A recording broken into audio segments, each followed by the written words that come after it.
A tree in which the decoction of the bark is used after childbirth. What a fantastic tree it is. Introducing Bugo, Garuga floribunda of the family Borseraceae. Bugo is a buttress tree reaching a height of 35 meters and a diameter of about 1 meter. Branchlets are zero point 0.5 to 1.5 centimeters thick, minutely tomentose at the tips, and glabrescent, often wrapped by many leaf scars. Leaves crowded at the end of the branchlets, 4 to 10 jugate, usually tomentose when young and glabrescent, but endomentum very variable.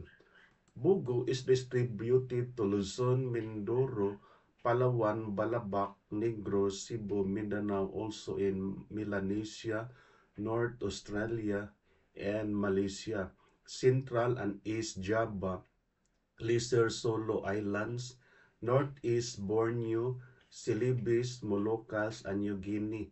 It is found along the seashore and on hills near the sea. Bogo is sometimes used as a shade tree. Timber is rather good, moderately hard and heavy. It apparently decays very slowly in the ground. The bark is used in native medicine. A black dye is made of a decoction of the leaves. The fruits are eaten. Wood is suitable for furniture and cabinet work, interior finish, carving, sculpture, veneer, plywood, and general construction. Decoction of bark is used after childbirth. Bark mixed with amogis is used to treat scabies or itchiness, boils, abscesses, and fungal diseases. In India, leaves are used to treat asthma. Fruit is used for dysentery. Bark is applied to eye disorders and wounds, and roots are used for skin or venereal disorders.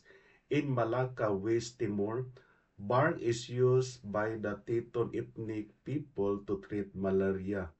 In Vanuatu, inner bark treats stomach aches and infected cats. This is Max. Caring for the environment is not only a choice but a responsibility. Our efforts, even if small, when combined, can make life for a better future. Thank you and God bless.